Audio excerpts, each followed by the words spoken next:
Hello! మన AP పబ్లిక్‌ని ఒక క్వెషన్ అడుగుదాం అనుకుంటున్నానండి. మర్చిపోయారు చాలా రోజులైంది అందరూ అడిగి. హూ కిల్డ్ బాబాయ్?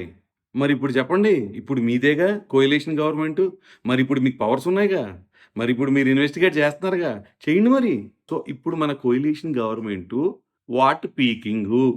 సో, ఏవండీ ఏమి లేకుండా ఇంత ప్రూఫ్ లేకుండా ఆమ్ ఆద్మీ పార్టీని 1,00,000 పేజీల చార్జ్ షీట్ రాసి సబ్మిట్ చేశారు. సో, ఆ పార్టీనే మీరు ఇరికిచ్చారు. మరి ఇప్పుడు నిజంగా చేసినోళ్ళని మరి నిజంగా చేసినోళ్ళని పట్టుకోవడం ఎంతసేపు మీకు? అమ్మమ్మమ్మమ్మ! ఏమి యాక్షన్‌లు చేశారు ఒక్కొక్కళ్ళు. ఒకసారంటారు జగన్మోహన్ రెడ్డి గారికి, భారతి రెడ్డి గారికి లింక్ ఉందంటారు. అదయిపోయింది. ఇంకోసేపు అంటారు అవినాష్ రెడ్డి గారు చేశారంటారు. అదెందుకు ఆయనెందుకు చేశారు అంటే ఆయనకంటే ఎంపీ సీట్ కోసం చేశాడంట. ఆయన ఎంపీ సీట్‌కి ఈయన అడ్డు లేకుండా ఆయన అదంట రీజన్. విషయం ఏంటంటేనండి, ఆయన కేస్ పెట్టిన ఆయన డాటర్‌కే క్లారిటీ లేదిప్పుడు.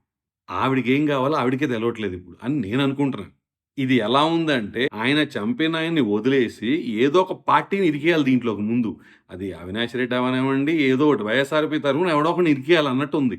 లేపోతే ఏంటండి? అందుకే అడుగుతున్నా. పవర్‌లో సెంట్రల్‌లో బీజేపీ ఉంది గదా! అందుకే కనిపెట్టండి. హూ కిల్డ్ బాబాయ్? కనిపెట్టండిప్పుడు.